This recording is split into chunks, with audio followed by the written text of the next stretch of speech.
Chapter 4, Maya and the Evolution of the Conception of God, delivered in London, 20th October 1896.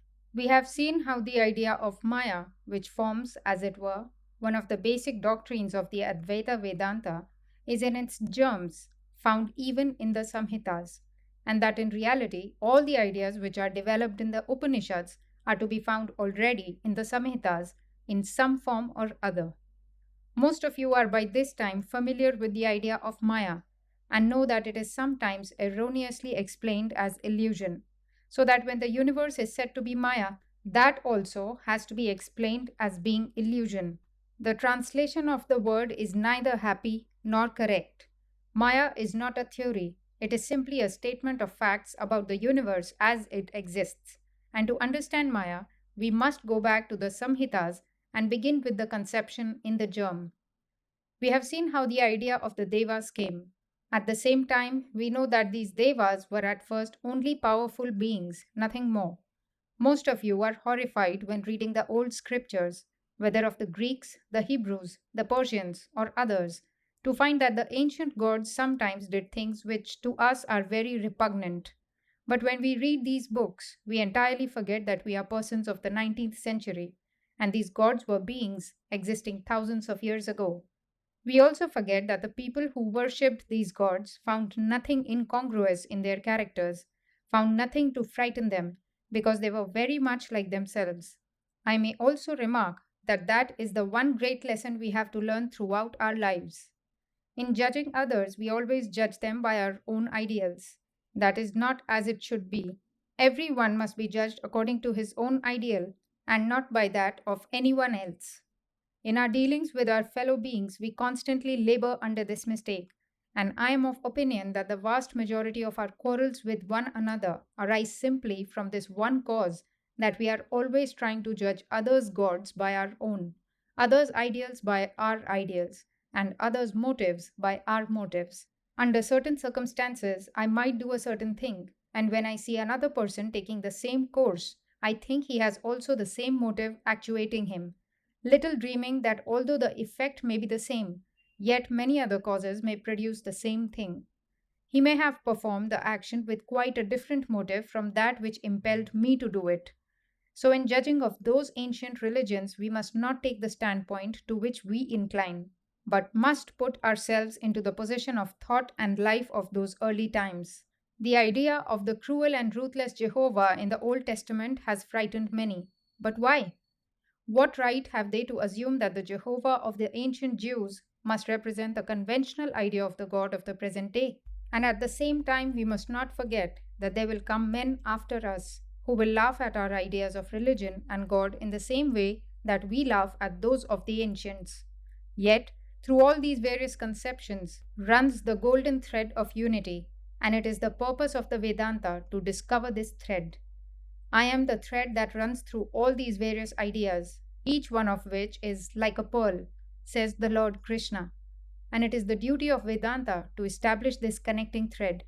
However incongruous or disgusting may seem these ideas when judged according to the conceptions of today, these ideas, in the setting of the past times, were harmonious and not more hideous than our present ideas. It is only when we try to take them out of their settings and apply to our own present circumstances that the hideousness becomes obvious. For the old surroundings are dead and gone. Just as the ancient Jew has developed into the keen, modern, sharp Jew, and the ancient Aryan into the intellectual Hindu, similarly Jehovah has grown, and Devas have grown. The great mistake is in recognizing the evolution of the worshippers, while we do not acknowledge the evolution of the worshipped. He is not credited with the advance that his devotees have made. That is to say, you and I, representing ideas, have grown. These gods also, as representing ideas, have grown. This may seem somewhat curious to you, that God can grow. He cannot. He is unchangeable. In the same sense, the real man never grows. But man's ideas of God are constantly changing and expanding. We shall see later on how the real man behind each one of these human manifestations is immovable, unchangeable, pure, and always perfect. And in the same way, the idea that we form of God is a mere manifestation, our own creation. Behind that is the real God who never changes, the ever pure, the immutable. But the manifestation is always changing, revealing the reality behind more and more. When it reveals more of the fact behind, it is called progression. When it hides more of the fact behind, it is called retrogression. Thus, as we grow, so the gods grow. From the ordinary point of view, just as we reveal ourselves as we evolve, so the gods reveal themselves. We shall now be in a position to understand the theory of Maya. In all the religions of the world, the one question they propose to discuss is this: why is there disharmony in the universe? Why is there this evil in the universe? We do not find this question in the very inception of primitive religious ideas, because the world did not appear incongruous to the primitive man. Circumstances were not inharmonious for him. There was no clash of opinions. To him, there was no antagonism of good and evil. There was merely a feeling in his own heart of something which said yeah and something which said nay. The primitive man was a man of impulse. He did what occurred to him and tried to bring out through his muscles whatever thought came into his mind, and he never stopped to judge and seldom tried to check his impulses. So with the gods, they were also creatures of impulse. Indra comes and shatters the forces of the demons. Jehovah is pleased with one person and displeased with another. For what reason, no one knows or asks. The habit of inquiry had not then arisen, and whatever he did was regarded as right. There was no idea of good or evil. The Devas did many wicked things in our sense of the word. Again and again, Indra and other gods committed very wicked deeds. But to the worshippers of Indra, the ideas of wickedness and evil did not occur, so they did not question them. With the advance of ethical ideas came the fight. There arose a certain sense in man, called in different languages and nations by different names. Call it the voice of God, or the result of past education, or whatever else you like. But the effect was this, that it had a checking power upon the natural impulses of man. There is one impulse in our minds which says, do. Behind it rises another voice which says, do not. There is one set of ideas in our mind which is always struggling to get outside through the channels of the senses, and behind that, although it may be thin and weak, there is an infinitely small voice which says, do not go outside. The two beautiful Sanskrit words for these phenomena are pravritti and nivritti, circling forward and circling inward. It is the circling forward which usually governs our actions. Religion begins with this circling inward. Religion begins with this do not. Spirituality begins with this do not. When the do not is not there, religion has not begun.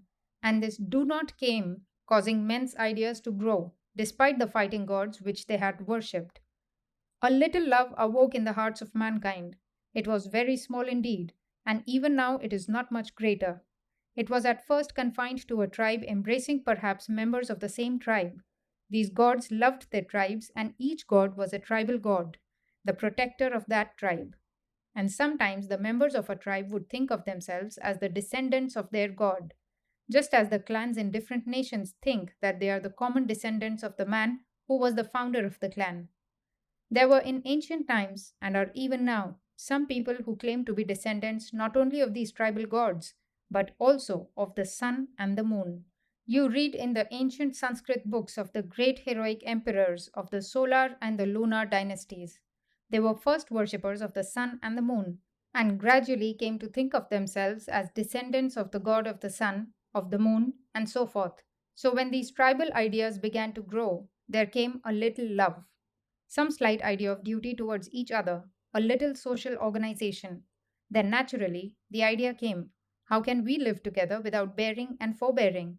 How can one man live with another without having some time or other to check his impulses, to restrain himself, to forbear from doing things which his mind would prompt him to do? It is impossible. Thus comes the idea of restraint. The whole social fabric is based upon that idea of restraint, and we all know that the man or woman who has not learnt the great lesson of bearing and forbearing leads a most miserable life. Now, when these ideas of religion came, a glimpse of something higher, more ethical, dawned upon the intellect of mankind. The old gods were found to be incongruous.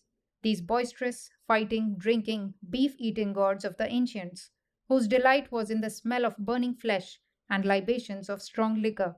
Sometimes Indra drank so much that he fell upon the ground and talked unintelligibly.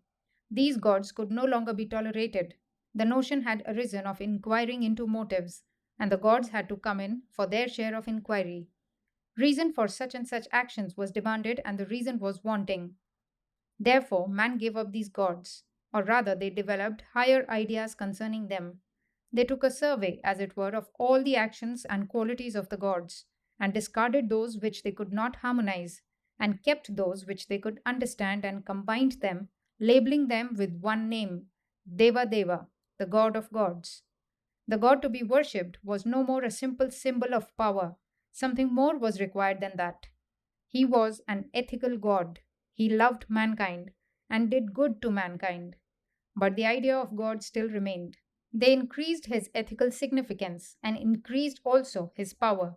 He became the most ethical being in the universe, as well as almost almighty. But all this patchwork would not do. As the explanation assumed greater proportions, the difficulty which it sought to solve did the same. If the qualities of the god increased in arithmetical progression, the difficulty and doubt increased in geometrical progression. The difficulty of Jehovah was very little beside the difficulty of the God of the universe, and this question remains to the present day. Why, under the reign of an almighty and all loving God of the universe, should diabolical things be allowed to remain? Why so much more misery than happiness, and so much more wickedness than good? We may shut our eyes to all these things, but the fact still remains that this world is a hideous world. At best, it is the hell of Tantalus. Here we are with strong impulses and stronger cravings for sense enjoyments, but cannot satisfy them. There rises a wave which impels us forward in spite of our own will, and as soon as we move one step comes a blow. We are all doomed to live here like Tantalus. Ideals come into our head far beyond the limit of our sense ideals, but when we seek to express them, we cannot do so. On the other hand, we are crushed by the surging mass around us. Yet, if I give up all ideality and merely struggle through this world, my existence is that of a brute, and I degenerate and degrade myself. Neither way is happiness. Unhappiness is the fate of those who are content to live in this world, born as they are. 1,000 times greater misery is the fate of those who dare to stand forth for truth and for higher things and who dare to ask for something higher than mere brute existence here. These are facts, but there is no explanation. There cannot be any explanation. But the Vedanta shows the way out. You must bear in mind that I have to tell you facts that will frighten you sometimes. But if you remember what I say, think of it and digest it. It will be yours. It will raise you higher and make you capable of understanding and living in truth.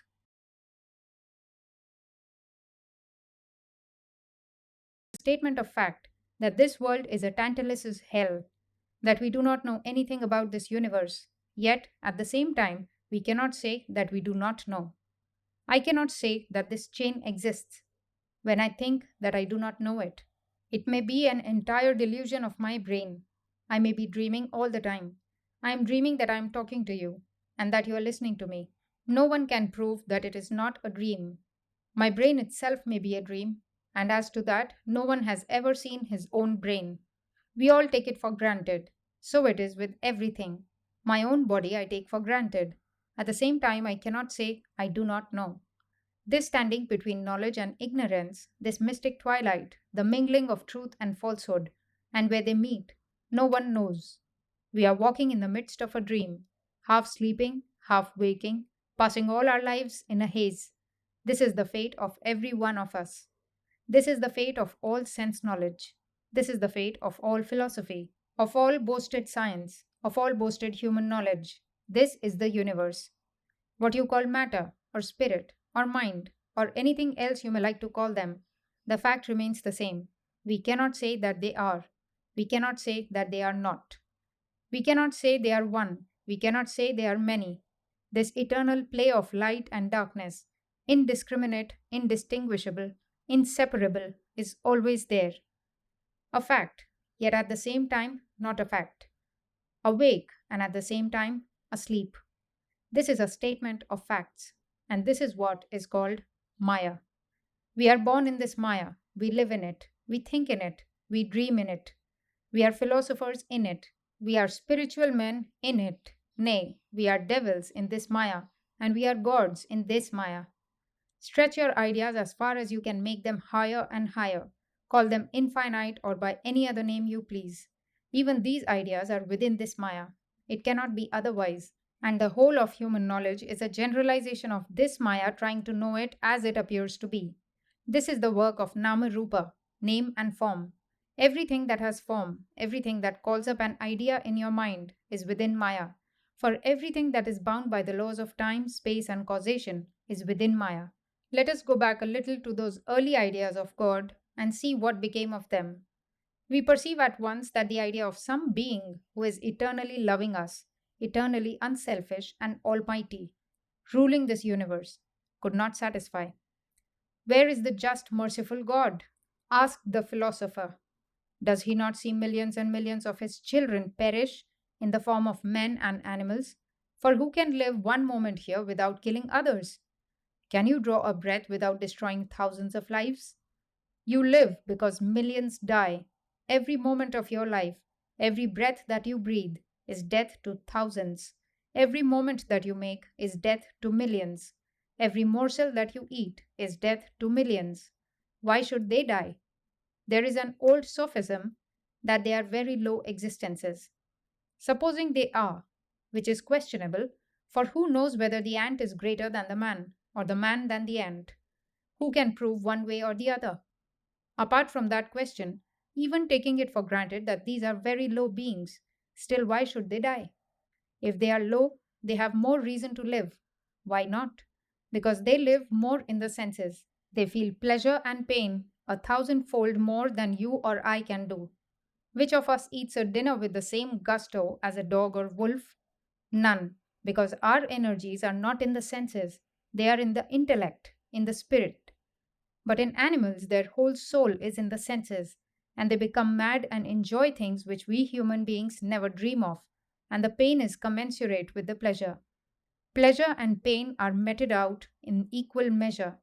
If the pleasure felt by animals is so much keener than that felt by man, it follows that the animal's sense of pain is as keen, if not keener, than man's. So the fact is, the pain and misery men feel in dying is intensified a thousandfold in animals, and yet we kill them without troubling ourselves about their misery. This is Maya. And if we suppose there is a personal God like a human being who made everything, these so called explanations and theories which try to prove that out of evil comes good are not sufficient. Let 20,000 good things come, but why should they come from evil? On that principle, I might cut the throats of others because I want the full pleasure of my five senses. That is no reason. Why should good come through evil? The question remains to be answered, and it cannot be answered. The philosophy of India was compelled to admit this. The Vedanta was and is the boldest system of religion. It stopped nowhere, and it had one advantage. There was no body of priests who sought to suppress every man who tried to tell the truth. There was always absolute religious freedom. In India, the bondage of superstition is a social one. Here in the West, society is very free. Social matters in India are very strict, but religious opinion is free. In England, a man may dress any way he likes or eat what he likes. No one objects, but if he misses attending church, then Mrs. Grundy is down on him. He has to conform first to what society says on religion, and then he may think of the truth. In India, on the other hand, if a man dines with one who does not belong to his own caste, down comes society with all its terrible powers and crushes him then and there. If he wants to dress a little differently from the way in which his ancestor dressed ages ago, he is done for. I have heard of a man who was cast out by society because he went several miles to see the first railway train. Well, we shall presume that was not true.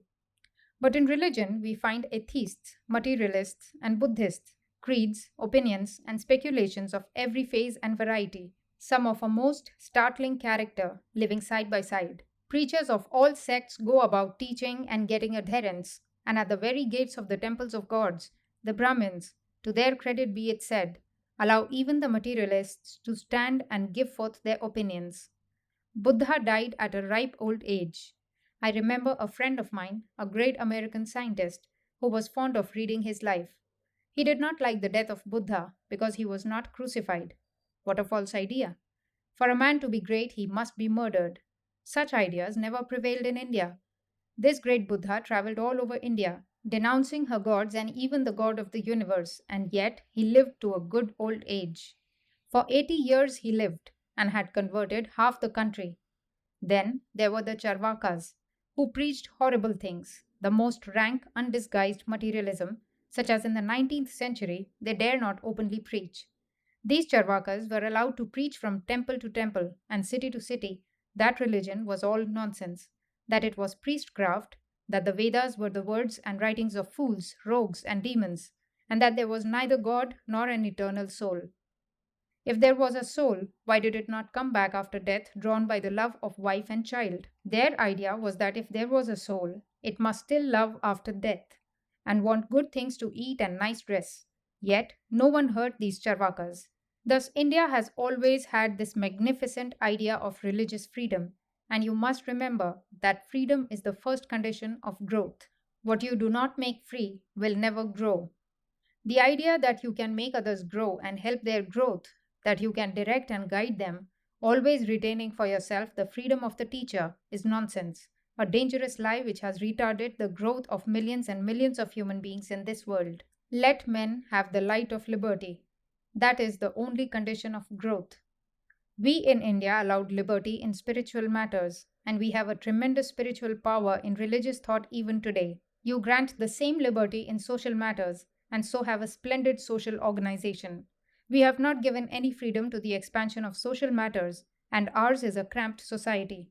You have never given any freedom in religious matters, but with fire and sword have enforced your beliefs. And the result is that religion is a stunted, degenerated growth in the European mind. In India, we have to take off the shackles from society. In Europe, the chains must be taken from the feet of spiritual progress. Then will come a wonderful growth and development of man. If we discover that there is one unity running through all these developments, spiritual, moral, and social, we shall find that religion, in the fullest sense of the word, must come into society and into our everyday life. In the light of Vedanta, you will understand that all sciences are but manifestations of religion, and so is everything that exists in this world. We see then that through freedom the sciences were built, and in them we have two sets of opinions, the one the materialistic and denouncing, and the other the positive and constructive. It is a most curious fact that in every society you find them. Supposing there is an evil in society, you will find immediately one group rise up and denounce it in vindictive fashion, which sometimes degenerates into fanaticism. There are fanatics in every society, and women frequently join in these outcries because of their impulsive nature. Every fanatic who gets up and denounces something can secure a following. It is very easy to break down. A maniac can break anything he likes, but it would be hard for him to build up anything. These fanatics may do some good according to their light, but much more harm.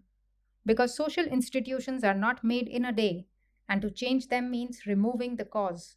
Suppose there is an evil, denouncing it will not remove it, but you must go to work at the root. First find out the cause, then remove it, and the effect will be removed also. Mere outcry will not produce any effect, unless indeed it produces misfortune. There are others who had sympathy in their hearts and who understood the idea that we must go deep into the cause. These were the great saints.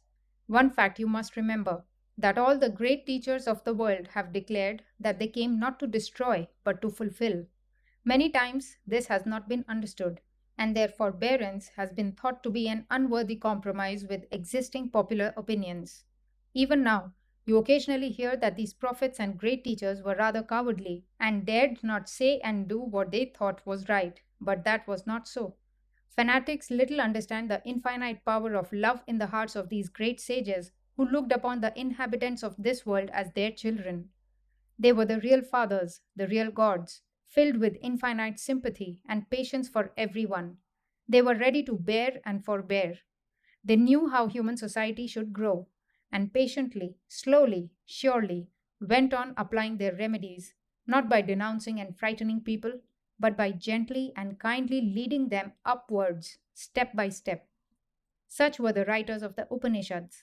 They knew full well how the old ideas of God were not reconcilable with the advanced ethical ideas of the time.